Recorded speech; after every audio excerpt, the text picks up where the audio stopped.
आपने कहा था मैं भारत का इमरान हूँ, सीना चीर के दिखाता हूँ कि तूने नफरत का जो बाजार सजाया हुआ है, तू ये कहता है मुसलमान पराया हुआ है, आजा दिल चीर के दिखलाऊं वतन का नक्शा, मेरा भारत मेरी सांसों में समाया हुआ है, मैं भारत का इमरान हूं। कोई मुझसे ये कहे कि इमरान आप देशभक्त हैं या नहीं, तो मैं ये कहूंगा कि मैं तुमसे 10 गुना ज्यादा बड़ा देशभक्त हूं।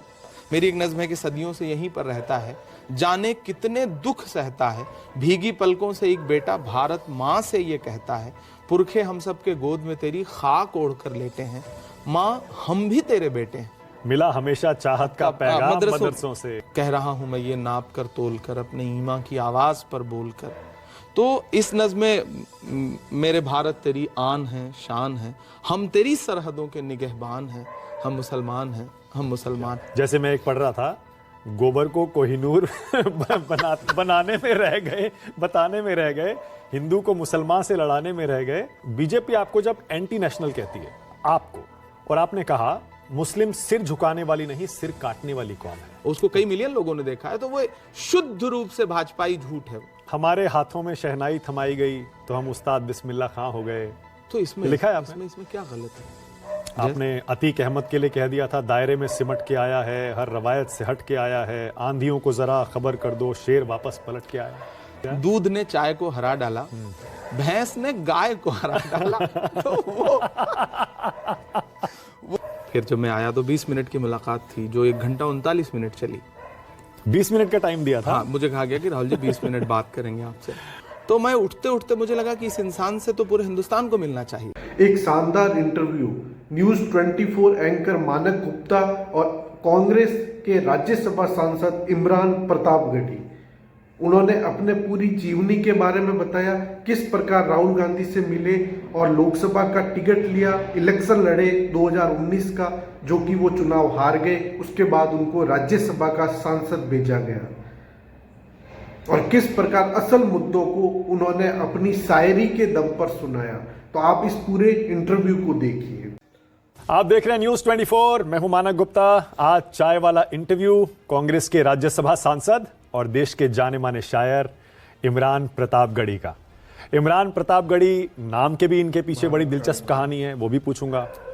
इतनी जल्दी अपनी शायरी के जरिए यहां तक पहुंच गए कि कांग्रेस के सबसे बड़े नेता राहुल गांधी, वो भी इमरान प्रतापगढ़ी पर बहुत भरोसा करते हैं, उनके लाडले दुलारे भी बने हैं। इमरान, बहुत स्वागत है चाय वाला इंटरव्यू में आपका। शुक्रिया मानक भाई, अच्छा लग रहा है मुझे भी आकर के आपके शो में। चाय तो पीते होंगे? शायर तो खूब वैसे चाय पीते हैं। शायर तो बहुत कुछ पीते हैं, लेकिन मैं आम शायरों जैसा मसला नहीं रहा। हाँ। चाय भी बस पी लेता हूँ। अब आपके इंटरव्यू में आया हूँ तो चाय सामने आ गई तो पी लिया। चाय का कोई तलब नहीं है, लेकिन हाँ पी लेता हूँ। हर मध्यम वर्गीय परिवार चाय। वैसा नहीं होता कि चाय पीने के बाद अच्छी शायरी आती है? वो एक मिथ है कि अच्छा, शराब पीने के बाद अच्छी शायरी आएगी, चाय पीने के बाद अच्छी शायरी आएगी। मैं ज्यादातर मिथ मैंने शायरी में तोड़े। ऐसा कुछ नहीं, दिल टूटा है तभी शायरी कर पाएंगे आप, तो ऐसा नहीं था। तो दिल नहीं टूटा? दिल नहीं। अच्छा, थोड़ी देर आप सोच लो, ये सवाल डिफिकल्ट है, बाद में पूछूंगा। शुरुआत आपके नाम से ही कर रहे हैं। ये प्रतापगढ़ी के पीछे क्या कहानी है? क्योंकि मेरी रिसर्च कहती है आपका नाम है मोहम्मद इमरान खान। एक्चुअली शायरों के साथ हमेशा से एक परंपरा रही है कि वो अपने ज़िले का नाम, उस ज़मीन का नाम जहाँ वो पैदा होते हैं, उसे अपने नाम के साथ जोड़ते हैं। साहिर लुधियानवी, हसरत जयपुरी, मजरू सुल्तानपुरी, तो इमरान प्रतापगढ़ी में, प्रतापगढ़ में पैदा हुआ। तखल्लुस कहते हैं इसे? आप इसे तखल्लुस तो नहीं, तखल्लुस तो यह है कि आप एक उपनाम ले लेते हैं अपने नाम के साथ। अच्छा। तो ये उपनाम नहीं है, तो जिले का नाम है। ये एक परंपरा है शायरों के साथ। कब किया आपने ये नाम बदला? मैं ग्रेजुएशन में था, जब थोड़ी सी पहचान बननी शुरू हुई। हाँ। 1-2 कार्यक्रम पढ़ा तो मुझे लगा कि नहीं, बेहतर है कि ज़िले का नाम। और मेरे ज़िले का नाम बड़ा मतलब अलग अलग वजहों से चर्चा में रहा करता था। हाँ। तो एक कमिश्नर थे इलाहाबाद हमारी कमिश्नरी हुआ करती रही है, तो उन्होंने कहा ये कहाँ प्रतापगढ़ी, तो मैं अच्छे शायर हो, इलाहाबाद नाम जोड़ो अपने साथ। तो मैंने कहा सर, अगर नाम प्रतापगढ़ है तो उसकी छवि और बेहतर करने की कोशिश मैं करूंगा भविष्य में। तो आज मुझे लगता है कि आज मैं पार्लियामेंट में खड़ा हूं या दुनिया के किसी हिस्से में खड़ा हूं, मेरा नाम पुकारा जाता है तो प्रतापगढ़ का नाम मेरे नाम के साथ पुकारा जाता है। तो मुझे लगता है कि मैंने अपने जिले के लिए कुछ बेहतर किया है, उसका नाम बेहतर। लोग कहते हैं यार वाह, मान गए, अपने जिले का, अपनी जगह का नाम। लोग खुश होते हैं, और बहुत कम उम्र में ऊपर वाले ने पूरी दुनिया पहुंचाया और पार्लियामेंट में पहुंचाया, तो लोग खुश तो होते ही हैं। आपकी उम्र कितनी हो गई? 36 साल। 36 साल। इतनी कम उम्र में शायरी के दम पर आपने जो लोकप्रियता हासिल की वो अलग, अब आप सीधे राज्यसभा जो पहुंचे, कभी कभी यकीन होता है पीछे मुड़कर देखते हैं तो यार ये जीवन में मेरे 5-7 साल में ही क्या से क्या हो गया, मतलब 18, 19, 20, 21, 5 साल में ही सब कुछ हो गया, इतनी जल्दी हो गया। देखिए ये चीज़ें मुझे बहुत चौंकाती नहीं है। हाँ, अच्छा लगता है कि आप जो सोचते हैं उस दिशा में ऊपर वाला आपको आगे ले जाता है। मैं कुदरत में बड़ा यकीन रखता हूँ और मेरा मानना है कि कुदरत आपको चुनती है आपसे अच्छा काम लेने के लिए। तो मैं जिस ज़िले से आता हूँ, मेरा कोई राजनीतिक परिवार नहीं, मेरे पिता, मेरे दादा, कहीं की कोई राजनीतिक विरासत नहीं। तो मुझे लगता है कि मैं साहित्य के क्षेत्र में था, कवि सम्मेलनों में पॉपुलर हुआ, मुशायरों में पॉपुलर हुआ। फिर 2018 आते आते राहुल जी से मुलाकात हुई और फिर ज़िंदगी एकदम से यू टर्न लेकर के राजनीति में आ गई। और राजनीति में भी मतलब सही जगह सही वक्त पर पहुंच गया। तो आज वो आवाज़ जो सड़कों पे गूंजती थी वो अगर पार्लियामेंट में गूंज रही है, तो मैं मानता हूँ कि सब कुछ एक सपने जैसा ही है ना? लेकिन बहुत चौंकता नहीं हूँ। मुझे लगता है ये करने के लिए बना हूँ मैं। ओके, आत्मविश्वास। हाँ, हमेशा आत्मविश्वास से था है। इतना कि हमेशा से ये था कि ऊपर वाले ने कुछ तो दिया है, कुछ करना है। और पापा डॉक्टर बनाना चाहते थे, दुनिया अलग थी मेरी, लेकिन मैंने चुना कि नहीं, मुझे साहित्य के क्षेत्र में जाना है। तो एकदम धारा से विपरीत। पर राजनीति नहीं सोचा था कभी? नहीं सोचा था। मुझे लगता था कि कवि सम्मेलन मुशायरे का जो प्लेटफॉर्म है वो बहुत बड़ा है, वो वहाँ से ही बात उठाएंगे। लेकिन एक वक्त के बाद महसूस हुआ कि नहीं, वो प्लेटफॉर्म भी कहीं ना कहीं से आज के दौर में आपकी रचनात्मकता पे भी अंकुश है, पहरे हैं। ऐसे में वहाँ चलो जहाँ से सब कुछ नियंत्रित हो रहा है। तो और ये राहुल जी ने मुझे कहा था कि तुम जिन मुद्दों पे शायरी करते हो उनका हल कैसे तलाशा जाए, ये सोचो। ये उस पहली मुलाकात की बात आप कर रहे हैं? मैं इसकी कहानी भी बड़ी दिलचस्प है, मैंने सुना है। कैसे हुई थी वो मुलाकात? ये मेरे ख्याल है कि 2017-18 के दरमियान की बात है। और मुझे एक बार बुलाया गया और उस दौरान वो अलग अलग क्षेत्र के लोगों से मिल रहे थे। तो 19 के चुनाव से पहले की बात है, 18 की शुरुआत की बात है। तो मुझे पहली बार जब फ़ोन आया कि आइए मिलेंगे, तो मेरे कुछ कार्यक्रम थे उस दौरान 3-4। तो मैंने कहा ठीक है, मैं दिल्ली रहता नहीं था। मैंने कहा ठीक है मैं आऊँगा, इलाहाबाद रहता था। फिर जब मैं आया तो 20 मिनट की मुलाकात थी जो 1 घंटा 39 मिनट चली। 20 मिनट का टाइम दिया था? हाँ, मुझे कहा गया कि राहुल जी 20 मिनट बात करेंगे आपसे। तो अच्छी बातचीत शुरू हुई और मुझे लगा कि मेरे मन में भी बहुत भ्रांतियां थी, बहुत सारे सवाल थे। मैंने सारे सवाल पूछे। मुझे चूंकि ना तो तब तक मुझे ये भी नहीं पता था कि मुझे राजनीति में आना है, तो मैं बतौर शायर उनके सामने बैठा था और समाज में जो कुछ उनके बारे में लोगों की राय थी, मैं वो सारे सवाल पूछता था और बहुत ईमानदारी से जवाब देते थे वो। तो मैं उठते उठते मुझे लगा कि इस इंसान से तो पूरे हिंदुस्तान को मिलना चाहिए। और मैंने उनसे कहा, हमने कहा कि आप यहाँ बैठ के जो राहुल गांधी, जिस राहुल गांधी से मैं मिला हूँ, काश इस राहुल गांधी से पूरा देश मिल ले तो पूरे देश की सोच बदल जाएगी। और उसके बाद फिर 1-2 हफ्ते बाद फिर मुझे कहा गया कि आप दिल्ली हो तो आएँ। फिर मैं हैदराबाद जा रहा था, मेरा एक कार्यक्रम था, फिर मैं मिला उनसे, फिर 1 घंटा 10 मिनट बैठे। फिर से तो 4-5 मुलाकातों में, अच्छा, कोई साहित्यिक व्यक्ति या रचनाकार जल्दी किसी को अपना नेता नहीं मान पाता, उसकी मजबूरी होती है। सबके साथ ऐसा होता है, मेरे ही नहीं, किसी भी विधा का हो। तो जल्दी मैं किसी को अपना नेता नहीं मान सकता था। लेकिन 4-5 मुलाकातों में मुझे लगा नहीं कि ये वो शख्स है जिसके साथ जुड़ करके संविधान, लोकतंत्र, जमहूरियत, ये जो शब्द हम सुनते थे, इनके लिए लड़ा जा सकता है। तो मैंने राहुल गांधी के साथ राजनीति में आना स्वीकार किया और आज आपके सामने बैठा। तो वो जो पहली मुलाकात थी उसके लिए जब आपको फोन आया था तो आपको पता चला कि ये इन्होंने मुझे क्यों बुलाया है? देखिए, मैं इंप्रेस हो गए थे आपकी शायरी से? मैं राजनीति में भले नहीं था, लेकिन कविताओं का जो मुद्दा था मेरा, वो राजनीति ही थी। राजनीति से उपजे हुए जो हालात थे वो थे। मैं मुद्दों की शायरी करता था। मैं नजीब की माँ के लिए नज्म पढ़ रहा था। मैं इस देश में जो घटनाएं घट रही थी, मैं अखलाक के लिए नज्म पढ़ रहा था।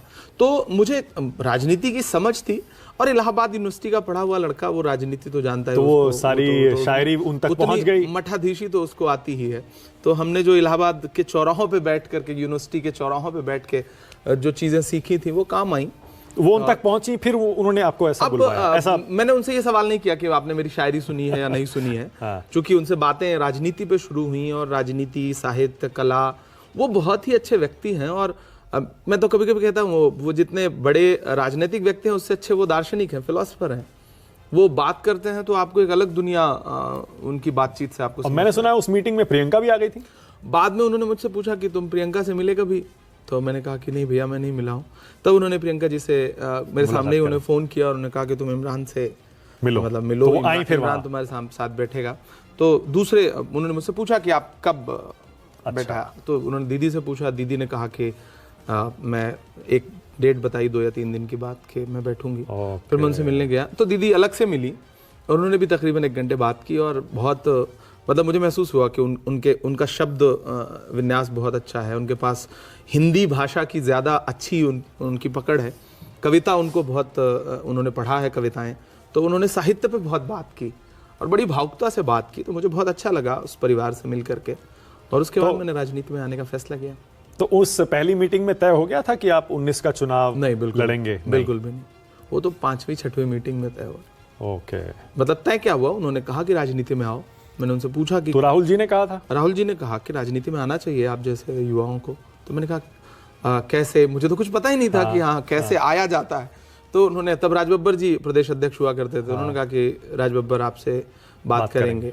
फिर मुझे कॉल आई, मैं राज बब्बर जी से मिला, फिर उन्होंने बहुत सारी चीज़ें समझाई, फिर लोकसभा चुनाव लड़ने का तय हुआ, फिर मैंने सदस्यता ली पार्टी की और फाइनली राजनीति में आ गया। अब बताइए जरा, इतनी जल्दी सब कुछ हो गया, 18 में मुलाकात हुई, 19 में चुनाव में उतार दिया, वो भी बीजेपी के खिलाफ। मैं इसे जल्दी नहीं मानता, मुझे लगता है कि जो मेरा पिछला 10 साल का संघर्ष है वो उसे इसमें ऐड किया जाना चाहिए।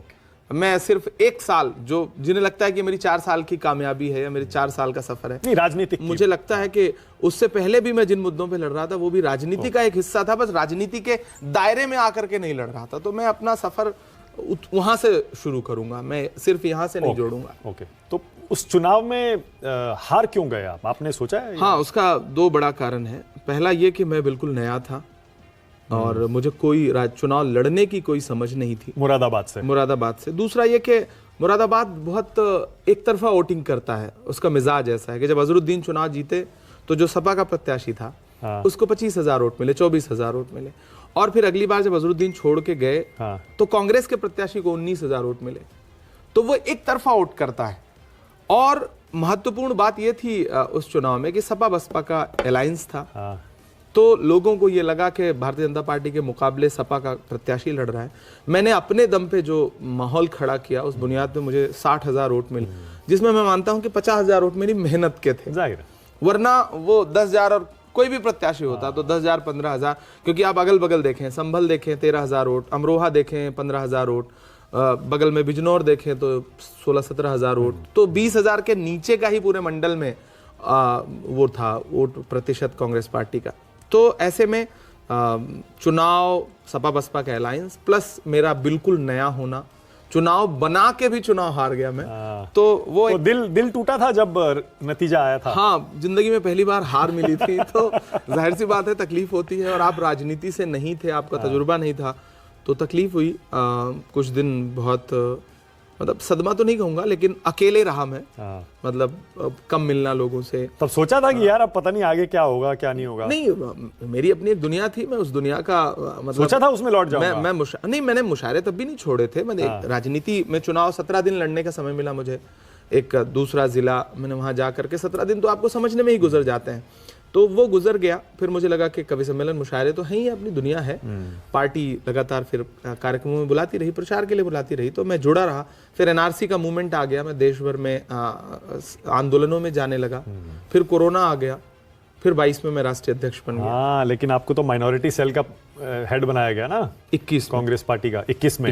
हाँ, तो यानी कि चुनाव हारने के बाद भी राहुल गांधी ने, कांग्रेस पार्टी ने आप में भरोसा छोड़ा नहीं, क्योंकि उनको पता था कि ये लंबी रेस का घोड़ा है। देखिए राहुल जी में ये चीज़ें अच्छी हैं, वो चुनते हैं लोगों को और फिर उन पे भरोसा करते हैं। अब हमारी जिम्मेदारी, हमारा फ़र्ज़ है कि उनके भरोसे को टूटने ना दें, और मैं ये हर जगह ये वादा भी करता हूँ, मैं न्यूज़ 24 पे बैठा हूँ, मैं ये वादा भी करता हूँ, मैं राहुल गांधी जो भरोसा करते हैं उस भरोसे को कभी भी टूटने नहीं दूंगा, क्योंकि मैं जानता हूं उनका भरोसा और उनकी जो समझ है इस देश की संविधान और लोकतंत्र को लेकर वो बहुत अलग है। और देखिए ना, माइनॉरिटी सेल का प्रमुख बनाया, उसके बाद आपको महाराष्ट्र से राज्यसभा भेजा, ऐसे समय में भेजा जब महाराष्ट्र में सीनियर लीडर्स पहले से इंतजार कर रहे थे कि हमारा नंबर आएगा, हमारा नंबर आएगा, ऐसे में आपको भेजा गया। मुझे लगता है राहुल जी ने ये सोचा कि इमरान की आवाज को पार्लियामेंट जाना चाहिए, और उन्होंने भरोसा जताया। यकीनन मैं उनका बहुत शुक्रिया अदा करता हूँ। मैं कभी शुक्रिया अदा नहीं कर सका आज तक सांसद बनने के बाद, कभी नहीं क्योंकि सांसद बन के आया। जिस सुबह मैं शाम में मैं दिल्ली में लैंड किया, चुनाव लड़के जीत के आया और यहाँ लैंड किया तो मम्मी पापा आए हुए थे यहाँ, उनसे मिला जुला, दोस्तों से मिला। जश्न मनाने का कोई मौका नहीं मिला क्योंकि रात में ही खबर आई कि राहुल जी को कल ईडी ने पूछताछ के लिए बुलाया हुआ। तो हम रात के 3:30 बजे आईसीसी ऑफिस पहुंच गए और फिर अगले दिन धरना प्रदर्शन, आंदोलन, डिटेन, तो वो मुसलसल 1 हफ्ते का सिलसिला, फिर पार्लियामेंट का सेशन, फिर उसमें डिटेन होना, महंगाई के खिलाफ प्रोटेस्ट। तो ना तो शुक्रिया अदा करने का मौका मिला, ना जश्न मनाने का। तो राज्यसभा आपको भेजा जाएगा, ये पहली बार आपको कब बताया गया था और किसने बताया था? नहीं, मुझे किसी ने नहीं बताया और अंततोगत्वा हमारे पार्टी के जो जनरल सेक्रेटरी ऑर्गेनाइजेशन है के सी वेणुगोपाल जी, उन्होंने एक दिन बुलाया और उन्होंने कहा कि इमरान कांग्रेचुलेशन, राहुल जी चाहते हैं कि तुम राज्यसभा जाओ, राहुल जी चाहते हैं, पार्टी चाहती है कि तुम राज्यसभा जाओ और अपने पेपर्स तैयार करो। तो अंदर से मुझे लगता था कि मेरी आवाज़ पार्लियामेंट जाएगी, तो मैंने कहा सर मेरे पेपर तैयार हैं। जीवन के सबसे बड़े दिनों में से एक तो वही होगा। तो मैंने कहा सर मेरे पेपर तैयार हैं। तैयार है उसके एक दिन बाद नॉमिनेशन था, उन्होंने कहा ओके बी फॉर्म ले लो। और पार्टी में बहुत लोग नाराज भी हुए थे, आपको पता लगा था? काफी लोग नाराज थे। मुझे लगता है कि कोई ऐसी नाराजगी मेरे सामने आई नहीं, ऐसे मतलब खुल के नहीं आई, पर हाँ अंदर से तो अब anyway, एक पीढ़ी ट्रांसफर होता है, उसे सबको स्वीकार करना बिल्कुल सही है। कुछ लोग कहते हैं कि आपको इसीलिए राज्यसभा भेजा राहुल गांधी ने, कांग्रेस पार्टी ने। 1 आप मुस्लिम हैं, 2 आप शायर हैं, 3 आप बहुत बढ़िया बोलते हैं, 4 आप मुसलमानों के पक्ष में आवाज भी उठाते हैं। तो राहुल गांधी चाहते थे आप संसद में जाएं और जो आप हैं वो करें। मानक भाई, किसी का एक शेर है कि हर वफा जिंदा जावेद नहीं होती है, दिल का हर जख्म कहीं दिल का कमल बनता है, जब शहंशाह भी हो, इश्क भी हो, दौलत भी, तब कहीं जाके कोई ताजमहल बनता है। तो हर पार्टी कोई ना कोई एक मानक तो निर्धारित करती ही है कि ये क्राइटेरिया है किसी को संगठन में जिम्मेदारी देने के लिए और किसी को राज्यसभा में या लोकसभा में पहुंचाने के लिए। टिकट का भी एक मानक है। तो पार्टी ने अगर सोचती है तो मैं कोशिश करूंगा कि मैं उन उम्मीदों पे खरा उतरूं। मैं सिर्फ मुसलमानों की आवाज़ नहीं हूं, मैं इस देश के युवाओं की आवाज़ हूं। और मैंने पार्लियामेंट में जो पहली स्पीच की, मतलब ये इस पे बहुत सारे लोग चौंके थे, जो मैंने पहली स्पीच की वो इलाहाबाद विश्वविद्यालय में फीस वृद्धि के खिलाफ की। मैंने जामिया और जेएनयू और अलीगढ़ यूनिवर्सिटी में जो पुलिस बर्बरता या पुलिसिया कार्रवाई थी उसके खिलाफ की। तो मैंने कभी अपने आप को उस तरह प्रेजेंट नहीं किया। हाँ, जो वर्ग पीड़ित है मैं उसके मुद्दे उठाता हूँ। वो दलित हो, वो अल्पसंख्यक हो, वो पिछड़ा हो, वो सवर्ण हो, वो छात्र हो, वो महिला हो, मेरा फर्ज है कि मैं बोलूं उसके लिए। पर ये तो आप भी मानेंगे ना कि आपकी शायरी ने ही आपको यहाँ तक पहुंचाया है। नहीं, जाहिर सी बात है बिल्कुल। मेरा कोई राजनीतिक विरासत नहीं। शायद आज भी राहुल गांधी जी ने कभी मुझसे मेरे पिताजी का नाम पूछा ही नहीं। तो जाहिर सी बात है मेरी शायरी ही थी, मेरा हुनर ही था, मेरी लोकप्रियता थी, मेरी पहचान थी जो मुझे यहाँ तक लेकर आई। तो मैं उसके लिए तो अपने उन तमाम करोड़ों लाखों जो भी प्रशंसक वर्ग हैं उनका शुक्रिया अदा करता हूँ। पर आप पिताजी तो आपको डॉक्टर बनाना चाहते थे। हाँ बिल्कुल। तो फिर आप ये शायर कैसे बन गए? हाँ, ये कहानी अलग। देखिए, मेरा मानना है कि शायर या कोई भी आर्ट आपके अंदर जब आप पैदा होते हैं तब से होता है। टैलेंट होता है, आप वो हुनर आपके अंदर होता है, आप लेके पैदा होते हैं। तराश करके उसे अच्छा या खराब तो बनाया जा सकता है, लेकिन पैदा नहीं किया जा सकता। सचिन पैदा होते हैं, विराट कोहली पैदा होते हैं, क्रिकेट उनके खून में रहा होगा। तो शायरी मेरे खून में थी, मुझे अच्छा लगता था। पापा चाहते थे मैं डॉक्टर बनूं, लेकिन इंटरमीडिएट आते आते मुझे समझ में आया कि यार ये मेरा काम नहीं। मैंने सुना कहीं 5वीं से ही आपने लिखना पढ़ना शुरू कर दिया था। मतलब मेरा साहित्यिक कार्यक्रमों में जाना, स्कूल के जो प्रोग्राम्स थे उसमें जाना, प्रतिभाग करना, डिबेट में हिस्सा लेना, वो सब तो चल रहा था। छोटे छोटे पुरस्कार मिलते थे कहीं, तब तो 10 रुपए भी मतलब आज के लाखों रुपए के बराबर थे। तो वो होता था, लेकिन पापा को लगने लगा धीरे धीरे कि ये गलत ट्रैक पे जा रहा है, क्योंकि शायर और कवि तो मतलब समाज का भटका हुआ व्यक्ति माना जाता था ना पैसे, ना एक झोला उठा के आप कुर्ता पजामा पहन के चल दिए, यही माइंडसेट था। पैसे तो अब बाद में आए, ग्लैमर तो बाद में आया कवि सम्मेलन मुशायरों में। तो पापा ने बहुत रोकने की कोशिश की, बहुत डांट वाट सब लगाई, लेकिन क्या कर रहे हो, पढ़ाई करो, डॉक्टर बनो। मतलब वही कहते थे पढ़ाई करो, तुम पढ़ाई नहीं करते। पता चला क्लासेस छोड़ के आप डिबेट कंपटीशन में हिस्सा ले रहे हो, पोएट्री कंपटीशन में हिस्सा। पढ़ाई में अच्छे नहीं थे? पढ़ाई में अच्छे थे, फर्स्ट क्लास थे, खूब अच्छे थे। पर वो साइंस पढ़ो, अक्सर कहते थे, जैसे 70% रिजल्ट आया तो वो कहते थे देखो तुम्हारा 70% रिजल्ट आया, तुमने पढ़ाई की होती तो? मैंने कहा तब 71 आ जाता, 72 आ जाता, ज्यादा से ज्यादा इतना ही होता, 1-2% का फर्क होता, क्योंकि ऊपर वाले ने शायद इसीलिए पैदा किया। जी। संसद में आपने अभी तक कुल कितनी स्पीच दी है? अब मैंने एक्चुअली मेरी भी मेडन स्पीच नहीं हुई है पार्लियामेंट में। मैंने मतलब जो फुल फ्लेजेड भाषण होता है वो नहीं हुआ है। किसी बिल पर जो टाइम मिलता है पार्टी की तरफ से 10 मिनट 15 मिनट, तो मैंने तकरीबन 5 स्पीच की। एक प्राइवेट मेंबर बिल पे बोला हूँ और 3-4 जीरो आवर पे बोला हूँ। एक स्टूडेंट्स की फीस वृद्धि के खिलाफ, एक अभी रिसेंट इस सेशन में बोला मैंने रेलवे की जो दुर्व्यवस्थाएं हैं यात्रियों की उस पे, और एक बुनकरों के लिए मैंने बोला था। एक स्पीच और की थी। मैंने जो देखी है उसमें आपने कहा था मैं भारत का इमरान हूँ, सीना चीर के दिखाता हूँ। वो सच्चर कमेटी पे एक प्राइवेट मेंबर बिल था, मैं बोल रहा था तो सामने भाजपा के एक सांसद ने कहा कि पाकिस्तान पता नहीं, जब कोई मुसलमान खड़ा होता है तो उधर से एक आवाज आती है।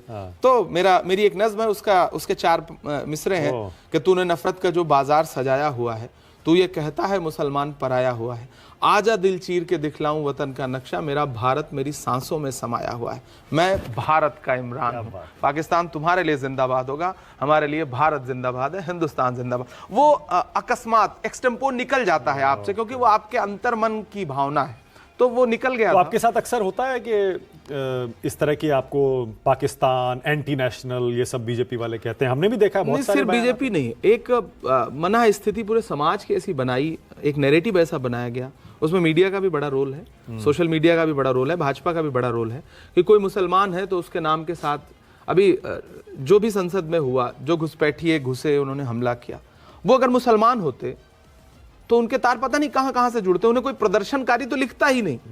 वो अगर सरदार होते तो प्रदर्शनकारी थोड़ी लिखे जाते, वो तो खालिस्तानी लिखे जाते। तो ये जो नैरेटिव का खेल है ना, मैं इस खेल को बहुत पहले से झेलता भी रहा हूं, देखता भी रहा हूं, और इसके प्रति मेरी पीड़ा है, और मैंने इस पे बहुत सारी शायरी भी की है। तो मेरी एक नज्म है कि सदियों से यहीं पर रहता है, जाने कितने दुख सहता है, भीगी पलकों से एक बेटा भारत माँ से ये कहता है, पुरखे हम सब के गोद में तेरी खाक ओढ़ कर लेटे हैं, माँ हम भी तेरे बेटे हैं। तो ये जो पीड़ा है, ये पीड़ा बहुत बड़ी है, और सिर्फ इमरान की पीड़ा नहीं है, पूरी नस्ल है जिसकी पीड़ा है। उस पीड़ा को जवाब क्या देते हैं? सरकारों को समझना पड़ेगा। आप क्या जवाब देते हैं? नहीं, कोई जवाब फिर उसी तरह देते हैं सीना नहीं। मैं जाहिर सी बात है, कोई मुझसे ये कहे कि इमरान आप देशभक्त हैं या नहीं, तो मैं ये कहूंगा कि मैं तुमसे 10 गुना ज्यादा बड़ा देशभक्त हूं, क्योंकि हमारी पीढ़ियों ने हिंदुस्तान को से मोहब्बत की है, चुना है, कुर्बानियां दी हैं। आप हमसे कैसे हर दिन सवाल पूछ सकते हैं? ये सवाल ही कितना अपमानजनक है। सही बात है, ये अपमानजनक है। मैं इस मानसिकता के खिलाफ हूं, और उसके लिए हर मंच पे खड़ा होकर, चाहे पार्लियामेंट हो, चाहे सड़क हो, चाहे साहित्यिक मंच हो, मैं उसके खिलाफ बोलूंगा, क्योंकि मैं चाहता हूं ये नैरेटिव टूटे। आप एक पूरी पीढ़ी से, मैं पढ़ा लिखा हूं, बहुत सारे ऐसे युवा हैं जो पढ़े लिखे नहीं है, वतन से मोहब्बत करते हैं, वो बहुत मोहब्बत करते हैं।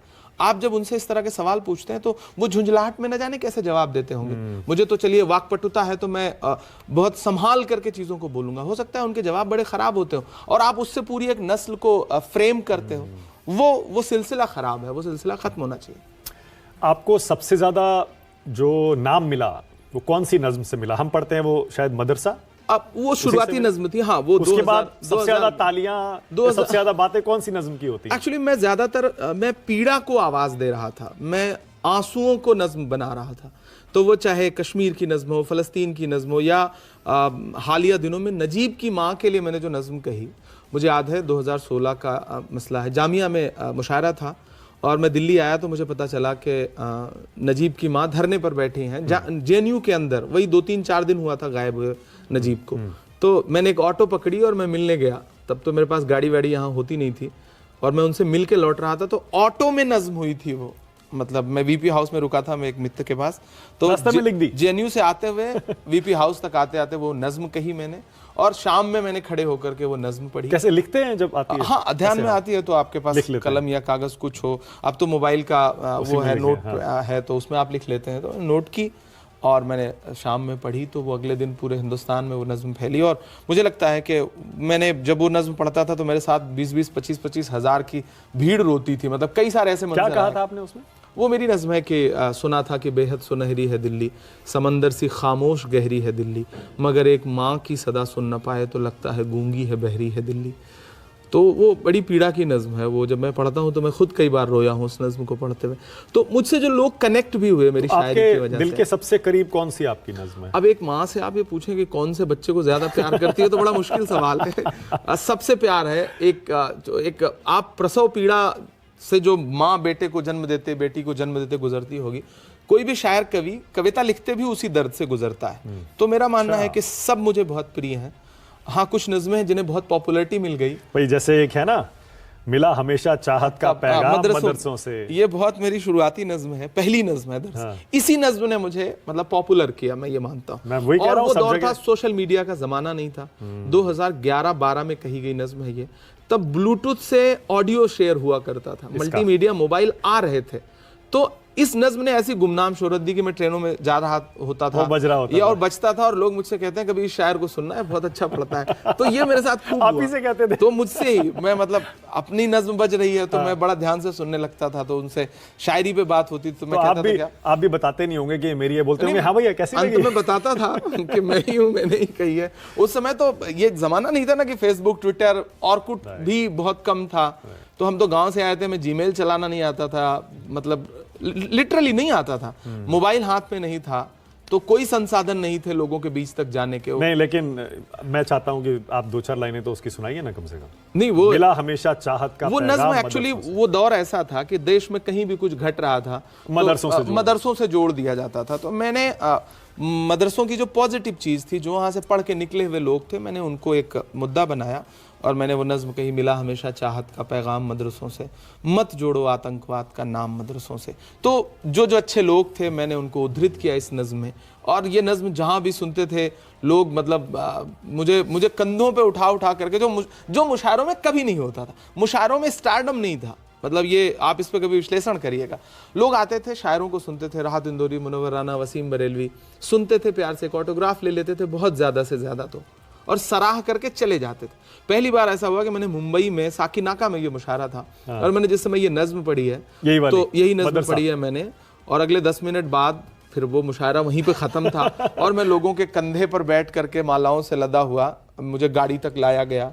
तो फिर उसके बाद ऐसे दृश्य हर दिन होने लगे, फिर वो मतलब स्टारडम आता गया, ग्लैमर आता गया। फिर एक वो भी है, हम मुसलमान हैं, एक नज़्म मेरी थी जिस समय घर वापसी और ये सब बहुत सारे अभियान चल रहे थे। उस समय मैंने ये नज़्म कही थी कि मैं कह रहा हूँ मैं ये नाप कर तोल कर, अपने ईमा की आवाज़ पर बोल कर। तो इस नज़्म में मेरे भारत तेरी आन है, शान है, हम तेरी सरहदों के निगहबान हैं, हम मुसलमान हैं, हम मुसलमान। जब पहचान पर हमले थे तो मैं उस पहचान के साथ खड़ा होकर के जब मैं कह रहा था कि हम तेरी सरहदों के निगहबान हैं, तो सिर्फ इमरान नहीं कह रहा था, एक पूरी नस्ल थी जो मेरे साथ गुनगुनाती थी मेरी इस नज़्म को। और मतलब मैं मानता हूं कि इन नज़्मों ने मुझे इमरान। और ये फिलिस्तीन वाली कब लिखी थी आपने? फिलिस्तीन की नज़्म मैंने 2012 में लिखी थी। 2012 में, तब इतना ये प्रकरण इतना बड़ा नहीं था। हाँ। और लेकिन मैं सुनता था, मेरा हमेशा से। उसमें क्या कहा था आपने, याद है कुछ? मैं अक्सर जब नज़्म कहता था तो मैं सोचता था कि मैं उस जगह खुद को रखता था। आत्मकथात्मक नज़्में, ये ट्रेंड मैंने शुरू किया। इससे पहले मुशायरों में या शायरी में कभी आत्मकथात्मक नज़्में नहीं कही गई। जैसे पद्य में, मतलब गद्य में कहा जाता था, पद्य में नहीं कहा जाता था, ये विधा नहीं थी। तो मुझे लगता था जैसे मैं कश्मीर पे नज़्म कह रहा हूँ तो मैं कश्मीर हूँ, मैं उसकी पीड़ा को वो बन के बोलता था। तो फ़लस्तीन की नज़्म थी, ये मेरी कौम के रहनुमा भी सुने, मेरी उजड़ी हुई दास्तां भी सुने, जो मुझे मुल्क तक मानते ही नहीं, सारी दुनिया के वो रहनुमा भी सुने, सिर्फ लाशें ही लाशें मेरी गोद में, कोई पूछे मैं क्यों इतना गमगीन हूँ, मैं फ़लस्तीन हूँ, मैं फ़लस्तीन। तो वो नज़्म बहुत सुनी गई, पूरी दुनिया में बहुत सुनी गई, मुझे अच्छा लगा। मैं जद्दा गया पहली बार तो मैंने वहाँ ये नज़्म पढ़ी, तो मेरे साथ ऑडिटोरियम में 2500 लोग थे, इंडियन लोग थे, और मेरे साथ ज़ारों कतार रोए वो इस नज़्म में। और ठीक है, मैंने कहा ना, आप परफॉर्म कर लेता था मैं अच्छे से, तो वो पहले शायरी पढ़ी जाती थी। हाँ। मैं शायरी को परफॉर्म करता था, तो ये एक फ़र्क था। और उसी ने मुझे दिखता है आपके अंदर, नहीं मैं एक्टर दिखता वो तो सिर्फ मोदी जी में, हम में नहीं। और वो कश्मीर वाली में आपने क्या कहा है? मैं कश्मीर हूँ। हाँ, मैं कश्मीर हूँ, बड़ी वो भी बड़ी पॉपुलर नज़्म है। ना बुजुर्गों के ख्वाबों की ताबीर हूँ, ना मैं उजड़ी हुई ना बुजुर्गों के ख्वाबों की ताबीर हूँ, ना मैं जन्नत सी अब कोई तस्वीर हूँ, जिसको मिल करके सदियों से लूटा गया मैं वो उजड़ी हुई एक जागीर हूँ। हाँ मैं कश्मीर हूँ, हाँ मैं कश्मीर हूँ। मैं मतलब मेरा अपना मानना है कि पिछले 60-70 साल की जो भी कश्मीर की लड़ाई है, कश्मीर को लेके जो राजनीति है, उसमें कश्मीरियत मर गई, वहाँ की आवाम मतलब कहीं दूर खो गई। तो मुझे लगा कश्मीर क्या कहता है इस तमाम पहलू। ये भी तभी की लिखी गई, 2013 की नज्म है ये। उस टाइम हालात शायद वहाँ खराब भी थे। कश्मीर का भविष्य एक किताब है, एक राजकिशोर जी ने संपादित किया है, मैं उसको पढ़ रहा था, फिर उसके बाद ये नज्म हुई थी। ओके। वैसे आप बीजेपी पर हमला करना हो ना तो भी आप बहुत जल्दी से कुछ लिख डालते हैं। जैसे मैं एक पढ़ रहा था, गोबर को कोहिनूर बनाने में रह गए, बताने में रह गए, हिंदू को मुसलमान से लड़ाने में रह गए, बच्चे तमाम मरते रहे अस्पताल में, वो मदरसों की जांच कराने में रह गए। वो गोरखपुर में जब ऑक्सीजन की कमी से बच्चे मरे थे और उधर जांच हो रही थी, तो अब मेरी एक विधा है, मैं अपनी विधा जल्दी लिख डालते हैं, कह देता हूँ। अब पता चला फेसबुक पे पोस्ट करना है, ट्विटर पे डालना है, तो ऐसे ही सोचता रहा कि कोई गद्य लिखने से बेहतर है कि 4 पंक्ति लिख दो, वो ज्यादा मार करती है, दूर तक जाती है, खूब वायरल होती है, उसका असर गहराई तक जाता है। तो मैं उसी भाषा में कोशिश करता हूँ। अब तो सोशल मीडिया पर बहुत वायरल होती होंगी, जब लिखना शुरू किया था तब उस समय इतना सोशल मीडिया नहीं था, जाहिर सी बात है, और मुझे आता भी नहीं था, मैं इतना एक्टिव नहीं था सोशल प्लेटफॉर्म पे। तो कह के मैं मंचों पे पढ़ता था, तो लोग उसको टाइप करके फिर शेयर करते थे और उसके वीडियो शेयर होते थे। अब तो सुनते हैं कि जावेद अख्तर से मुलाकात हुई, वो काफी टर्निंग पॉइंट आप मानते हैं अपने? जावेद साहब से बातचीत रही। जावेद साहब मुशायरे काम दिया था शायद नहीं, मुशायरे कम पढ़ते हैं वो। हाँ। मुझे कई बार फिल्में और ये मेरा, देखिए एक बहुत मजे की बात बताऊं, आप गुलजार साहब और जावेद अख्तर के बाद किसी तीसरे गीतकार का चेहरा नहीं पहचानते होंगे। वहां पैसा है और लेकिन शोहरत जो है वो गुमनाम है। यहां कवि सम्मेलन मुशायरों में पैसा कम है, लेकिन लाइव परफॉर्मेंस की वजह से आपकी फेस वैल्यू है।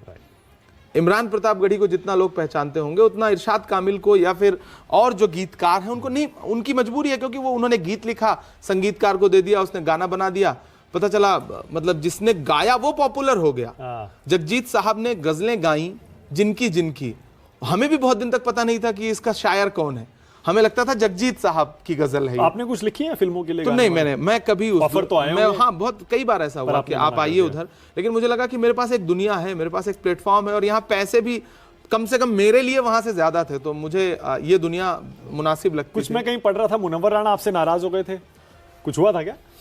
मैंने कहा ना, पीढ़ियों की एक जंग होती है, वो ट्रांसफर, वो राजनीति में भी है, वो मुशायरे में। और मैं राजनीति में इसीलिए घबराता नहीं क्योंकि मैं मुशायरों में ये सब झेल के आया हूँ। तो जिस समय मैं मुशायरे में आया, राहत साहब, मुनव्वर साहब, वसीम साहब, दिग्गज बड़े दिग्गज लोग थे, और मैं नन्हे कदमों से चलने की कोशिश कर रहा था। मुनव्वर साहब का एक शेर है कि हवा के रुख पे रहने दो तो जलना सीख जाएगा, कि बच्चा लड़खड़ाएगा तो चलना सीख जाएगा। तो मैं चलना सीख रहा था। और फिर राहत का साहब का एक शेर बड़ा, मैंने उसको अपनी जिंदगी में उतारा कि रवायतों की सफ़े तोड़कर बढ़ो, वरना जो तुमसे आगे हैं वो रास्ता नहीं देंगे।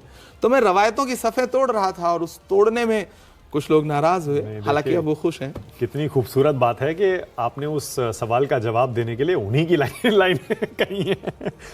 सुनते हैं कि जब आप ये अपने नाम बना रहे थे और शोहरत की सीढ़ियां चढ़ रहे थे, तब अखिलेश जी आपसे बड़े प्रभावित हुए थे।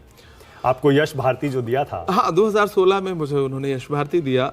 मैं उस वक्त तक पॉपुलर हो चुका था, कम से कम उत्तर प्रदेश में मतलब पूरे हर जगह पहचान थी मेरी, और वो यश भारती है ही। आज जिसका यश बढ़ा उसको उन्होंने पुरस्कार दिया। तो 2016 में मुझे अच्छा लगा कि उन्होंने यश भारती पुरस्कार दिया। और सोचा होगा ना यूपी का ही है, तो अपना ही है। नहीं, यूपी के ही लोगों को मिलना था वो। हाँ, मैं वही तो कह रहा हूँ, इसीलिए स्वाभाविक था, उसका क्राइटेरिया ही था। लेकिन धर्मेंद्र जी मेरे अच्छे मित्र हैं, धर्मेंद्र यादव जी यूनिवर्सिटी में मेरे सीनियर थे वो, तो मैं उनका बड़ा मेरा उनसे। समाजवादी पार्टी में क्यों नहीं गए फिर? क्योंकि मुझे क्षेत्रीय राजनीति, मतलब मेरी पहचान राष्ट्रीय थी, तो मैं किसी क्षेत्रीय पार्टी का हिस्सा बन करके कोशिश हुई थी सिमट जाता। उधर से बुलाया था कि आइए, जाने दीजिए, राज को राज रहने दो। ठीक है, मतलब अच्छा है, ठीक है। हाँ, क्योंकि अब तो वैसे भी एक ही गठबंधन में आने की बातें हो रही हैं, आ जाएं तो हो ही जाएगा। मैं वापस उसी मुद्दे पर आ रहा हूं, थोड़ा गंभीर मुद्दा है। बीजेपी आपको जब एंटी नेशनल कहती है, आपको, इमरान प्रतापगढ़ी को, आपके कुछ वीडियो, आपके कुछ बयान दिखाती है, जिसमें से एक है, और आपने कहा मुस्लिम सिर झुकाने वाली नहीं, सिर काटने वाली कौम है। ये क्या आपने कर्नाटक में बयान मैं दिया आपके चैनल पे बैठ करके, उस चैनल का नाम नहीं लूंगा, दरअसल ये मीडिया, मैं कभी कभी मीडिया पे जो खींच उतारता हूँ, मैं कर्नाटक में खड़ा था, मैंने कर्नाटक में एक बयान दिया कि ये टीपू सुल्तान की जमीन है, ये सर झुकाना नहीं जानती, सर कटाना जानती है। ओके। आप जैसे आप दिल्ली के हैं, आप कहते हैं हम सर नहीं झुकाएंगे, सर कटा देंगे। राइट। बलिया का हूं, बागी बलिया के, हम सर झुकाना नहीं जानते, हम सर कटाना जानते हैं, सर कटाना जानते हैं, काटना नहीं। मतलब कोई मैं सोता भी रहूं तो ये शब्द मेरे उससे जबान से नहीं निकलेगा। फिर वो एक चैनल है, उसने इसको कन्नड़ा में अनुवाद करके और इसको ऐसे काटना कर दिया। ओके। वो नितांत झूठ है। Okay okay. शुद्ध रूप से झूठ है। और अगर मैं मेरे पास वो वीडियो आज भी मौजूद होगा, वो यूट्यूब पे मौजूद है, मेरा पूरा भाषण, उसको कई मिलियन लोगों ने देखा है, तो वो शुद्ध रूप से भाजपाई झूठ है। ओके। कुछ एक और लाइनें हैं, जैसे हमारे हाथों में शहनाई थमाई गई तो हम उस्ताद बिस्मिल्लाह खां हो गए। तो इसमें लिखा है आपने? इसमें क्या गलत है? उसमें आपने मेरी एक पंक्ति है, मतलब एक नज्म का हिस्सा है। हाँ। कि तलवार उठाई हाथों में तो हम टीपू सुल्तान हुए, हाँ। शहनाई छूली होठों से तो हम बिस्मिल्लाह खान हुए, संगीत की बारी आई तो अल्लाह रखा रहमान हुए, सरहद की हिफाजत की खातिर अब्दुल हमीद उस्मान हुए। क्या गलत है? नहीं, इसमें एक लाइन और भी है शायद, अगर पैर डगमगाए तो हाजी मस्तान हो गए। नहीं, ये नहीं है ना? नहीं। Okay okay.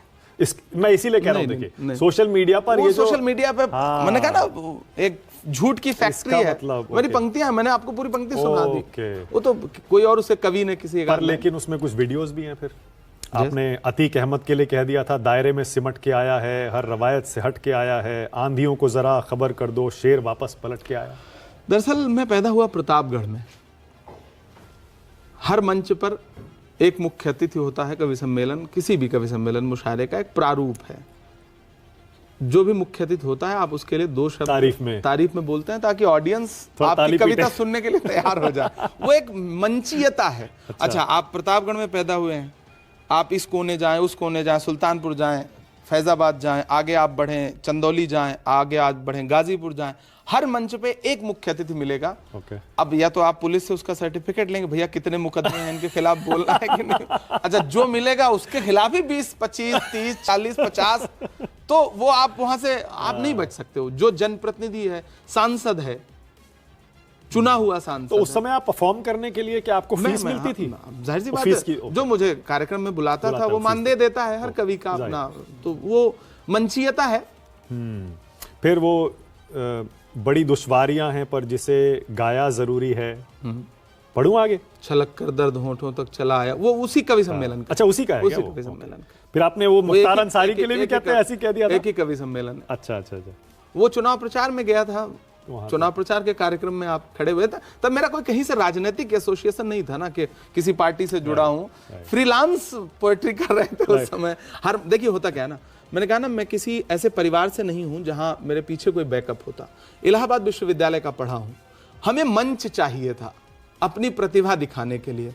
उस समय कौन सी पार्टी का मंच है, क्या है? इलाहाबाद विश्वविद्यालय का एक वो है ना, कि आप गए चाय की दुकान पे, सीनियर बैठे हैं, आपने चाय पिया, बिना पेमेंट के चले आए, क्योंकि पता है ये पेमेंट करेगा। वो एक परंपरा है। अच्छा। तो आप विश्वविद्यालय का मंच सजा है, आसपास मंच सजे हैं, आप खड़े हुए, जिसका भी मंच है उसके लिए 4 पंक्ति बोली, बाकी अपना काम किया, पुरस्कार लिया, पेमेंट लिया, घर। वो दौर था। अच्छा। तब तक आपको ये भी नहीं पता था कि मतलब वामपंथ, दक्षिण पंथ, राइट क्या है, कुछ सच्चाई है, कुछ नहीं पता था।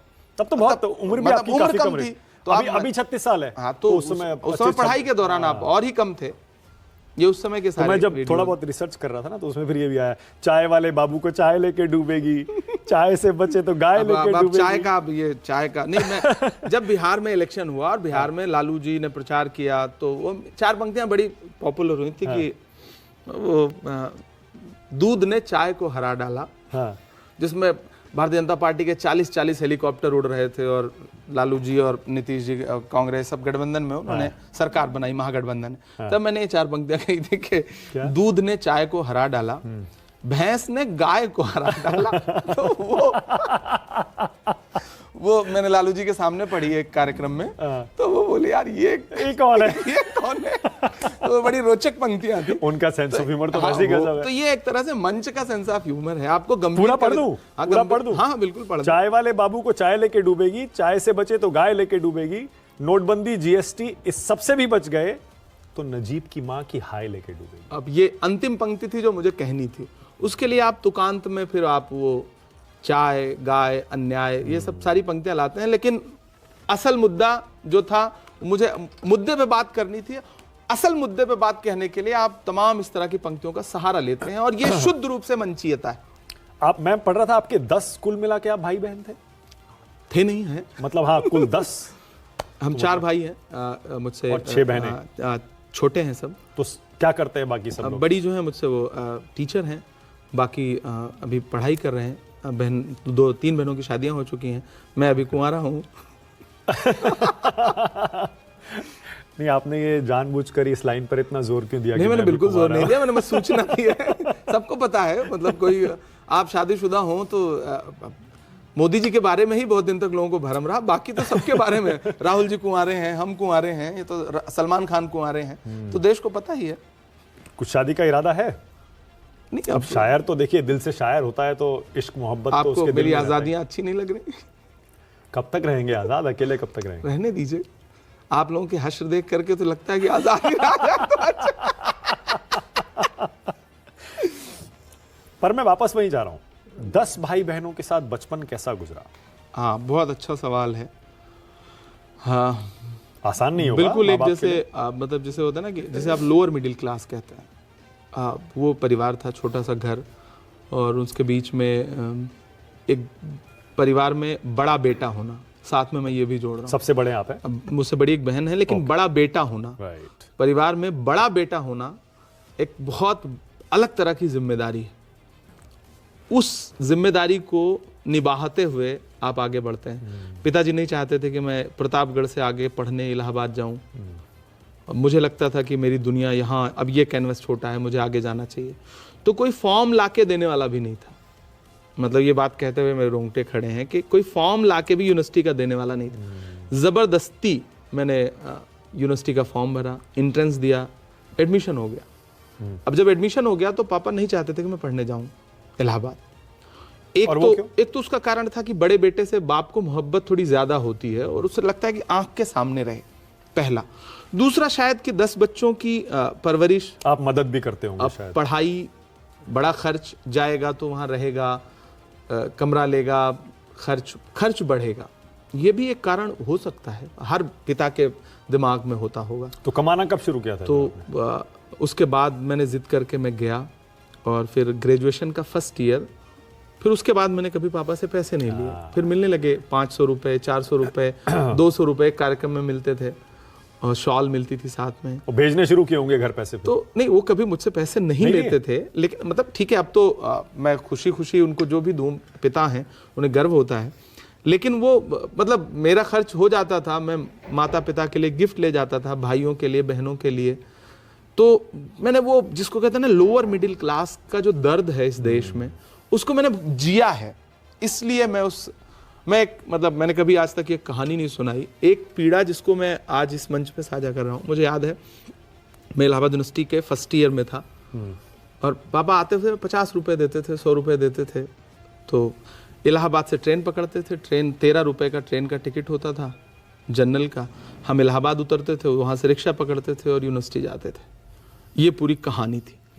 एक दिन मेरे पास पैसे नहीं थे, कम थे, शायद 50 रुपए, हाँ 50 रुपए थे। मैं प्रतापगढ़ से इलाहाबाद गया, 13 रुपए का टिकट लिया, वहाँ जाकर के, रमज़ान का महीना चल रहा था। जब वापसी मुझे आना था तो मेरे पास 20 रुपए, शायद 20 रुपए थे। 13 रुपए का टिकट ले लिया। बिना टिकट चलने में डर भी लगता था, हालांकि ज़्यादातर छात्र बिना टिकट ही आते थे, लेकिन मुझे डर लगता था। मुझे लगता था कि मैं बिना टिकट नहीं जा सकता। तो 13 रुपए का टिकट ले लिया मैंने। मैं रोज़े से था, जब इलाहाबाद से प्रतापगढ़ ट्रेन उतरी तो रोज़े का वक्त हो चुका था खोलने का। तो रेलवे स्टेशन के बाहर समोसे की एक दुकान थी, मुझे याद है, छोटा समोसा देता था। तो मैंने 4-5 रुपए जो मेरे पास बचे थे, 6 रुपए, मैंने उसके समोसे खाए, और फिर वहाँ से एक रिक्शा पकड़ा। मेरा एक दोस्त रहता था, मैंने सोचा मैं जाके उससे पैसे ले लूँगा, तो घर जाने के लिए वहाँ से, मेरा प्रतापगढ़ शहर में घर नहीं है, वहाँ से मुझे एक बस पकड़नी पड़ती थी या जीप चलती थी पहले, तो 10 रुपये उसका किराया होता था। तो मैंने सोचा था दोस्त से 20 रुपये उधार लूँगा, 10 रुपये रिक्शे वाले को दूंगा और फिर जा करके जीप पकड़ूंगा और घर चला जाऊँगा। अब जब उस दोस्त के पास गए मानक भाई, तो उस दोस्त का कमरा बंद था, जब तो फ़ोन होते नहीं थे। अब ये हुआ कि मेरे ऊपर 10 रुपये रिक्शे वाले का उधार, तो वो कहाँ से दूँ। फिर याद आया कि एक दोस्त और रहता है, उसके यहाँ चलते हैं, तो उससे कहा चाचा चलो वहाँ चलते हैं रिक्शे वाले से। व्यवहार कुशल था तो वो समझ गया कि शरीफ लड़का है, वो मुझे वहाँ लेके गया। अब जब वहाँ पहुँचे तो उसका भी घर बंद, वो भी नहीं था। अब मेरे पास 20 रुपये का उधार और मेरे पास एक भी रुपया नहीं। तो मैंने उस रिक्शे वाले से कहा कि वो भी नहीं है, चलिए बस स्टेशन चलते हैं। और वो मुझे बस स्टेशन लेके गया और तब तक 30 रुपये उसके हो चुके थे और मेरे पास एक भी रुपया नहीं, मुझे उसे पैसे देने। अब ना वो मुझे जानता है ना मैं उसे जानता हूँ।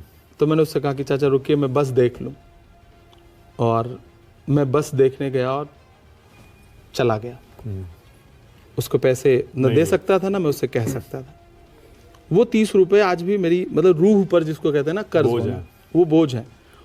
और मैं उसे पहचानता भी नहीं था। बाद में जब मेरे पास पैसे आए तो मैं 30,000 दे सकता था उसे। तो उसका मुआवजा इस तरह जब भी, मतलब उसके बाद मैंने ज़िंदगी में जब पैसे आए और जब मैं रिक्शा पकड़ता था तो मैं कभी पूछता नहीं था कि तुम्हें कितना। अगर उसका 50 रुपये होता था तो मैं उसको 500 रुपये देता था। मुझे लगता था मैं एक कर्ज उतार रहा हूँ, और वो आज भी मतलब मेरी रूह पर कर्ज है। आज अगर वो रिक्शा वाला मिल जाए तो मैं उसे उसका 3 लाख रुपये दे दूँ कि 3 लाख रुपये ले लो आप। वो ये मैंने कभी किसी से नहीं कहा, और ये कहानी आज भी मेरे दिल में है कि वो बहुत बड़ी पीड़ा है। तो वो तो कॉलेज में थे ना, मतलब वो फर्स्ट ईयर, वो सब पापा के ही पैसे। 18 साल के रहे होंगे। हाँ तकरीबन 18 साल। तो उसके बाद वो बेचारे, वो बुजुर्ग भी रहे होंगे मेरे ख्याल, शायद हों भी ना। तो वो एक कर्ज है वो, और उसका कर्ज मैं फिर सब पे उतारता रहता हूँ। जो भी रिक्शे वाला, आप तो रिक्शे से आप चल नहीं पाते हो, अब जिंदगी ऐसी हो गई, लेकिन जो भी मिलता है मैं कोशिश करता हूँ। मैं उसके बाद 4-5 साल 7 साल जब भी रिक्शे पे चला, मैंने वो एक का 100 गुना दिया कि शायद इसका थोड़ा सा सवाब उस तक पहुंचे। मतलब नहीं, वो एक पीड़ा थी। दिल छूती है ये कहानी, और आपको उस बात का पछतावा है और आज भी बोझ महसूस हाँ, करते बोझ हैं। है, ये दिखाता है पूरी जिंदगी रहेगा बोझ शायद। एक गंभीर सवाल मेरे जहन में आया, आपको लगता है कि नरेंद्र मोदी के आने के बाद देश की राजनीति में मुस्लिम अप्रासंगिक हो गए हैं? वो इसलिए क्योंकि मुस्लिम वोट बैंक के दम पर पहले बहुत सारी पार्टियां बहुत सारे सांसदों को लोकसभा भेज सकती थी, लेकिन मोदी जी के आने के बाद नरेंद्र मोदी जी का करिश्मा नहीं है, आरएसएस की एक लंबी प्लानिंग का हिस्सा ही है।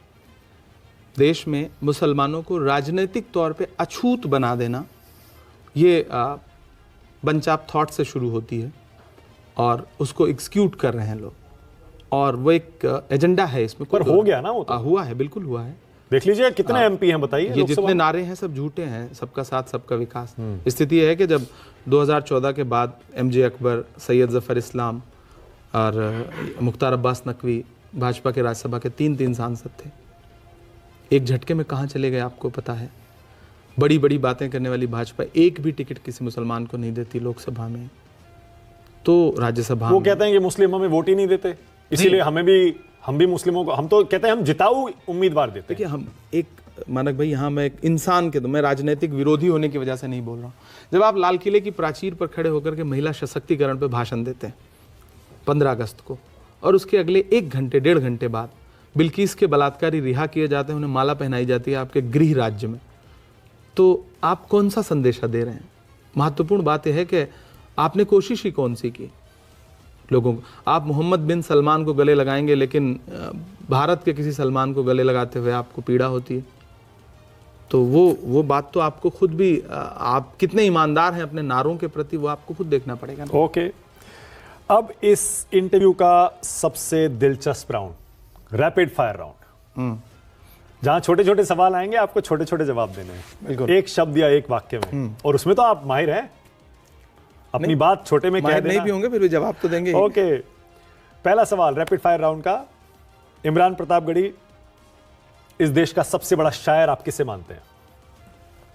देखिए, ये रैपिड फायर का सवाल नहीं है दरअसल। ये सवाल आप कई लोगों से प्यार करते हैं, आप 2 नाम ले सकते हैं। चलिए, मेरा मानना है कि मैं बशीर बद्र और राहत इंदौरी। ओके, बशीर बद्र, राहत इंदौरी, इस देश का सबसे बड़ा मुस्लिम नेता आप किसे मानते हैं? मौलाना अबुल कलाम आजाद। ओके, आज की तारीख में मुसलमानों का सबसे बड़ा मसीहा नेता कौन है? नहीं, कोई मसीहा नहीं है, बहुत अनाथ स्थिति में है कम्युनिटी। कोई मसीहा नहीं है। मुस्लिमों को इससे कौन निकाल सकता है? कौन सा नेता है? देखिए, जो संविधान को इस देश में लागू कर पाए असल में, वही हर पिछड़े समाज को, हर मजलूम को आगे निकाल सकता है, और वो ईमानदाराना कोई कोशिश कर रहा है तो राहुल गांधी। ओके, सबसे बड़ा मुस्लिम विरोधी आप किसे मानते हैं? देखिए, जो संविधान विरोधी है वो हिंदू मुस्लिम हर वर्ग का विरोधी है। जो भी नफरत की बात करे, जो टारगेट करे, वो विरोधी है, वो संविधान का विरोध। मैं फिर उसको एक धर्म से अलग हटके लाऊंगा। जो अगर किसी समाज से नफरत कर रहा है तो वो संविधान से नफरत कर रहा है। क्या मुसलमान कभी देश में प्रधानमंत्री बन सकता है?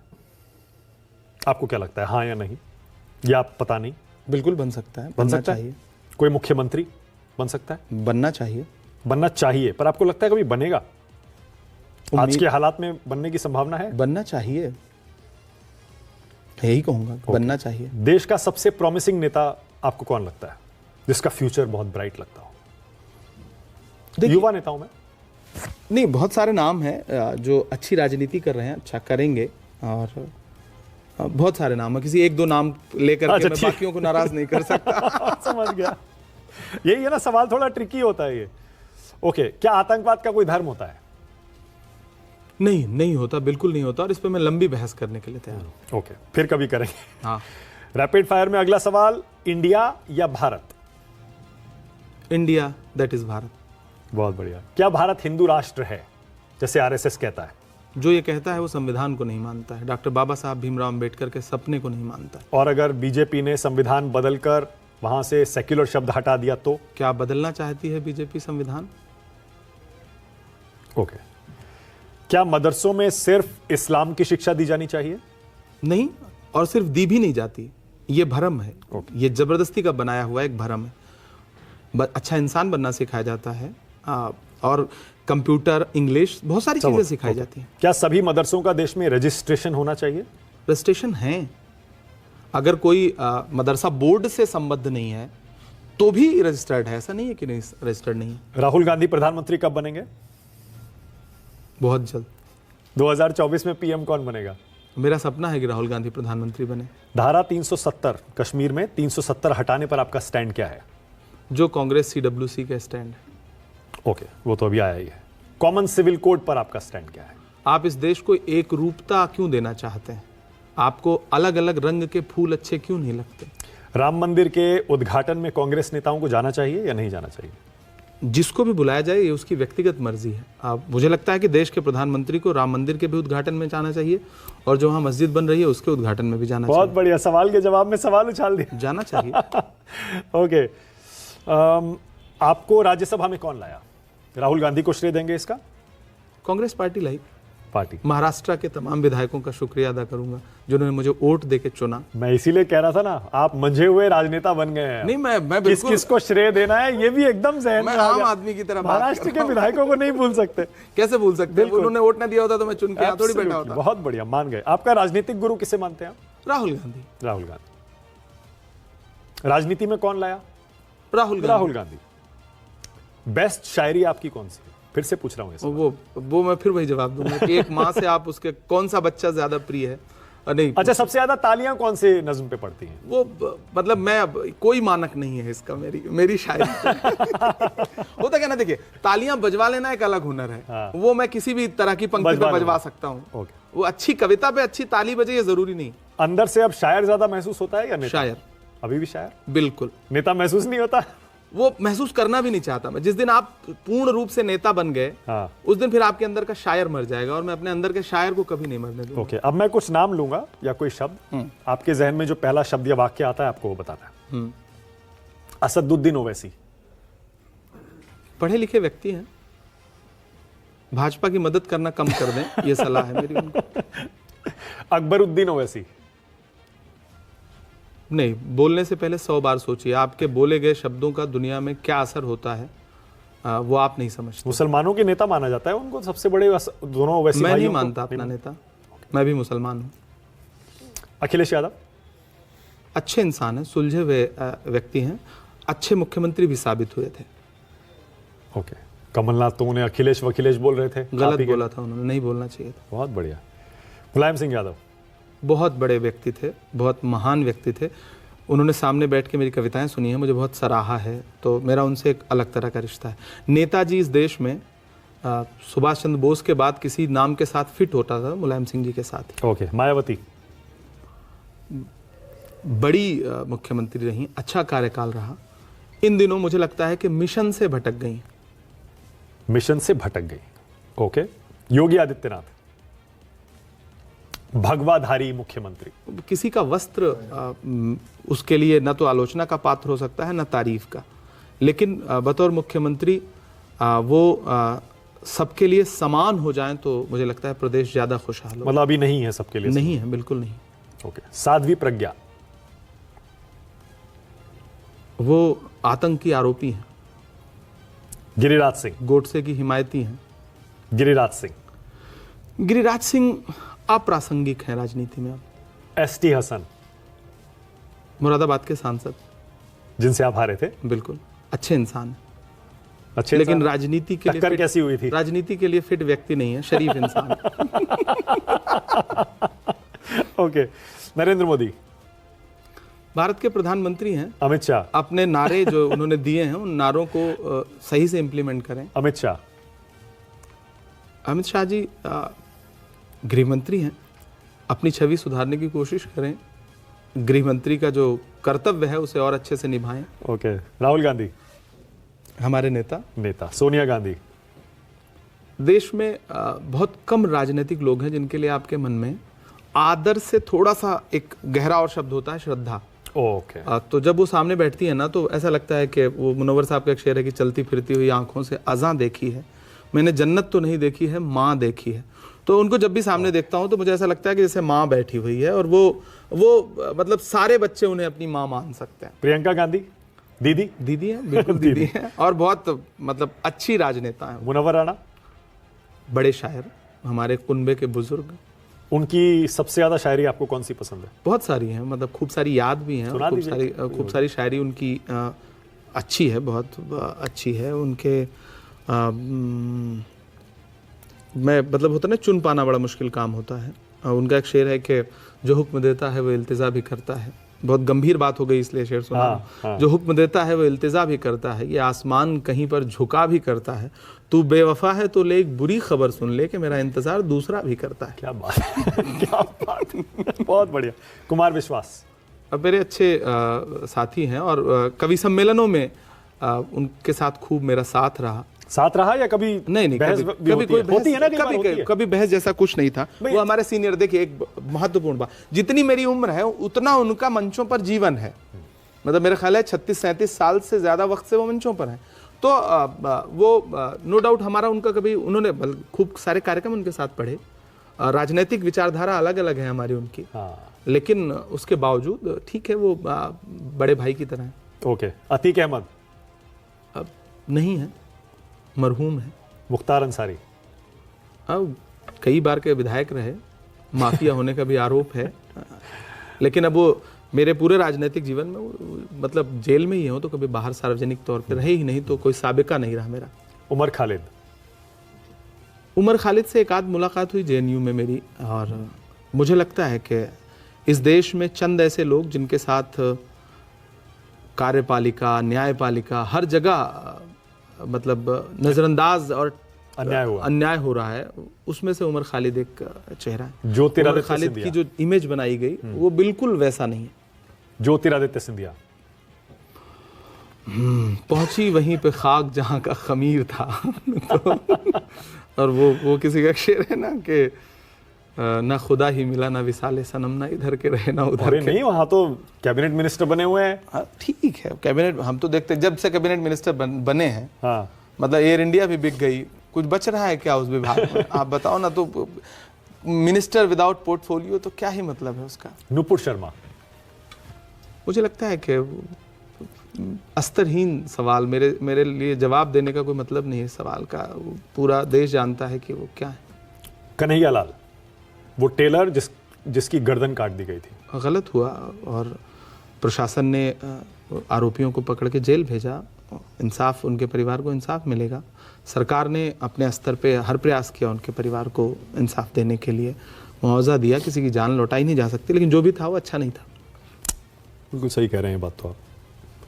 कोई नज्म आपके जहन में अभी आ रही है? क्योंकि मैं छोड़ूंगा तो ऐसे है नहीं बिना बहुत सुनाए। सारी नज़्में हैं, मैं कौन सी सुनाना चाहेंगे? एक नज़्म जो कहीं नहीं सुनाता हूँ वो सुना देता हूँ आपको। हाँ तरन्नुम में सुनाता हूँ। हाँ प्लीज हो जाए। के पूछता है तिलक से वजू चीख कर। आपने कई सारे नाम ऐसे गिनाए ना कि मुझे लगता है कि मुझे अब ये नज़्म ज़रूर पढ़नी चाहिए। पूछता है तिलक से वजू चीख कर, आमने सामने रूबरू चीख कर, लड़के दंगों में जिसको बहाया गया, पूछता है हमारा लहू चीख कर। जब तेरा और मेरा, जब मेरा और तेरा एक ही रंग है, जब तेरा और मेरा एक ही रंग है, फिर बताओ भला किस लिए जंग है, फिर बताओ भला किस लिए जंग है। क्या बात है, क्या बात है, बहुत बढ़िया। और तो नहीं, मैं ताली बजा देता हूँ। नहीं, शुक्रिया। आपकी तालियां बड़ा संदेशा देती हैं। एक शानदार इंटरव्यू। आपको ये इंटरव्यू कैसा लगा और किस प्रकार असल मुद्दों की बातों को उन्होंने रखा अपने शायरी के दम पर, और उन्होंने अपनी जीवनी के बारे में पूरा बायोडेटा बताया कि कब वो इलाहाबाद यूनिवर्सिटी से पास करके फिर राजनीति के दौर में आए और उन्होंने अपनी शायरियों को अनेक मंचों पर प्रदर्शित किया। उन्होंने कई शायरी नज़में पढ़ी और किस प्रकार आम लोगों तक, आम जो जनता है उनके असल मुद्दों को लेकर वो बातें करते थे, शायरियाँ पढ़ते थे, नज़मों को लोगों के सामने प्रस्तुत करते थे। आपको ये इंटरव्यू कैसा लगा कमेंट बॉक्स में ज़रूर लिखिए। Thank you.